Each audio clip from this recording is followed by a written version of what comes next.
নমস্কার বন্ধুরা, আবার চলে এলাম আর একটা নতুন রান্নার ভিডিও নিয়ে। আশা করি সবাই ভালো আছেন, সুস্থ আছেন। যে কোনো উপলক্ষে বা অনুষ্ঠানে আমরা কিন্তু বাড়িতে অনেক রকম মিষ্টি বানিয়ে থাকি। সামনেই রাখি পূর্ণিমা, তার জন্য আমি আজকে বানাচ্ছি বেসনের লাড্ডু, যেটা কিন্তু আমাদের খুবই পছন্দের। বেসনের লাড্ডু বানানোর জন্য প্রথমে গ্যাসে একটা কড়া বসিয়ে নিয়েছি, দিয়ে দিয়েছি গরম করে নেওয়া 4 চা চামচ ঘি।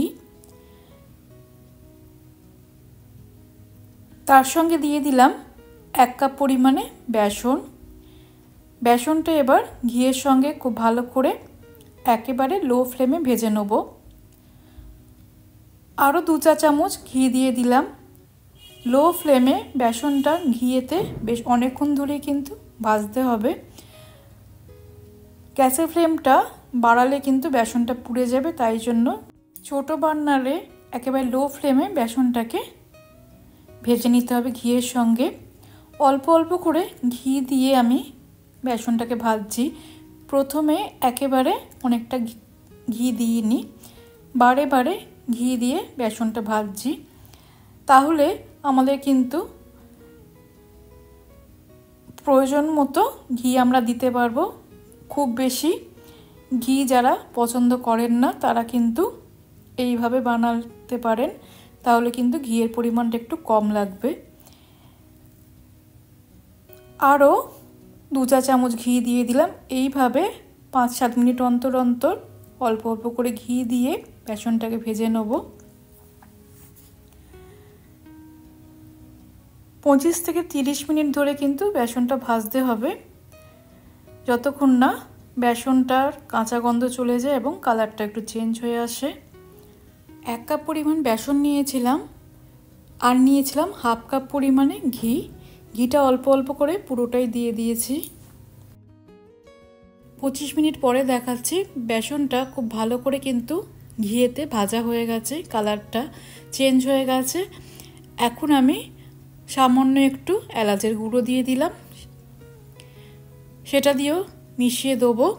আর তার সঙ্গে 1 চা চামচ চারমগজ দিয়ে দিলাম। বেসনের লাড্ডুতে দোকানে কিন্তু চারমগজ দেয়, তাই জন্য দিয়ে দিয়েছি। ভালো করে এই দুটো উপকরণ মিশিয়ে দিয়ে আবারও 3 থেকে 4 চা চামচ ঘি দিয়ে দিলাম। বেসনের মিশ্রণটা কিন্তু আমার শুকনো শুকনোই আছে, যেহেতু বেশি ঘিয়ের ব্যবহার করিনি তাই জন্য বেসনের মিশ্রণটা কিন্তু শুকনো শুকনোই রয়েছে, খুব বেশি পাতলা হয়নি। মিশ্রণটা একটু ঠান্ডা হয়ে গেলে এর মধ্যে 1/2 কাপ চিনি আমি গুঁড়ো করে রেখেছি মিক্সিতে, সেটা দিয়ে দেবো। 1 কাপ বেসন ব্যবহার করেছি, তার জন্য কিন্তু আমি 1/2 কাপ চিনি দিচ্ছি। এতটা পরিমাণ চিনি দিলে কিন্তু মিষ্টিটা পারফেক্ট হবে, খুব বেশি মিষ্টিও হবে না।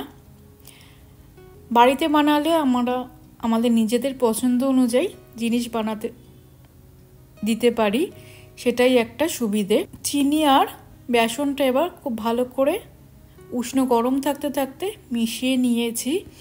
এখন আমি লাড্ডুগুলো গড়ে নিচ্ছি। 250 গ্রাম বেসনে কিন্তু 9 থেকে 10টা মিডিয়াম সাইজের লাড্ডু হয়েছে। যদি বেশি পরিমাণে বানাতে চান তাহলে কিন্তু বেসনের পরিমাণটা একটু বাড়িয়ে নিতে হবে। একইভাবে সব কটা লাড্ডু আমি তৈরি করে নিলাম। একটু উষ্ণ গরম থাকতে থাকতে লাড্ডুগুলোকে গড়ে নিতে হবে। যদি মনে হয় যে বেসনের মিশ্রণটা ঠান্ডা হয়ে গেছে, তাহলে কিন্তু একটু গ্যাসের ফ্লেমটা অন করে আবার মিশ্রণটা একটু গরম করে নিলে আবার সহজেই লাড্ডুগুলোকে তৈরি করে নেওয়া যাবে।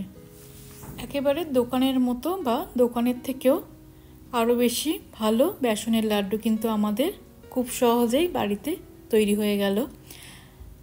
আজকের ভিডিওটা কেমন লাগলো জানাতে ভুলবেন না। বেসনের লাড্ডু অতি অবশ্যই এইভাবে একবার বানিয়ে নেবেন। ভিডিওটা ভালো লাগলে রিকোয়েস্ট হলে আমার চ্যানেলকে সাবস্ক্রাইব করে দেওয়ার জন্য পাশে থাকা বেল আইকনটি অতি অবশ্যই প্রেস করে দেবেন। সকলে ভালো থাকবেন, সুস্থ থাকবেন, সকলের খেয়াল রাখবেন। ধন্যবাদ।